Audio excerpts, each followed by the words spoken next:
ហើយឥឡូវមានម្ចាស់អាជីវកម្មមួយចំនួនគាត់បានសួរគូហេងនិយាយតែបិទចឹងមានកន្លែងកែប្រែអត់ដើម្បីកុំឲ្យបិទតើយើងមាន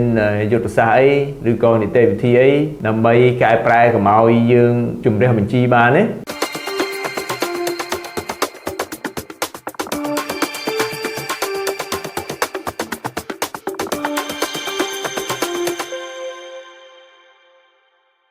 បាទសូមជម្រាបសួរលោកស្រីអ្នកនាងកញ្ញាជាទីមេត្រី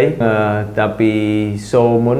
យើងនិយាយអំពីការបិទហើយឥឡូវមានម្ចាស់អាជីវកម្មមួយចំនួនធំគាត់បានសួរគូហេង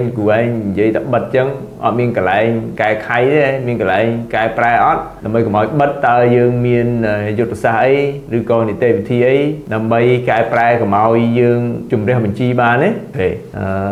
ក្នុងនាមខ្ញុំជាអ្នកប្រឹក្សាយោបល់ខាងអាជីវកម្មនេះជាង20ឆ្នាំនេះខ្ញុំមានបទពិសោធន៍ជាច្រើន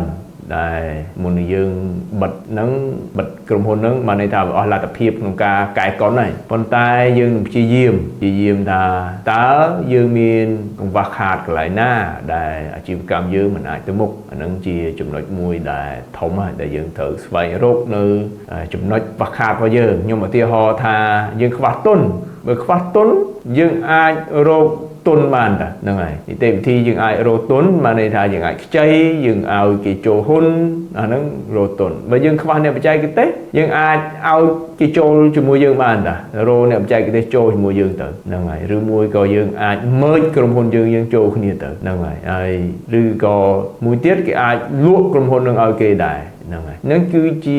យុទ្ធសាស្ត្រដែលកាត់បន្ថយហានិភ័យក្នុងការបិទអានឹងពាក្យបច្ចេកទេសគេហៅថា reorganization ទៅលើ company បាទអញ្ចឹងវាសំខាន់ទៅលើបញ្ហាយើងនៅកន្លែងណាទេអញ្ចឹងក្នុងនាមខ្ញុំជាអ្នកប្រឹក្សាយោបល់ខ្ញុំមានអារម្មណ៍ថាពេលបិទក្រុមហ៊ុនមួយក្រុមហ៊ុនយើងកកើតមកច្រើនឆ្នាំមកហើ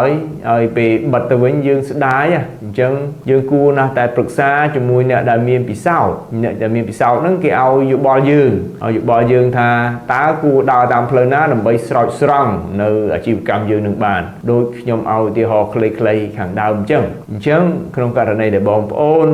ម្ចាស់អាជីវកម្មយើងទាំងអស់ហ្នឹងមានបញ្ហាសូមកុំខ្មាស់អៀនក្នុងការលើកបញ្ហាយើងនឹងជាមួយអ្នកជំនាញយើងហើយគេនឹងផ្ដល់នៅយោបល់ដ៏ត្រឹមត្រូវមានតល័យក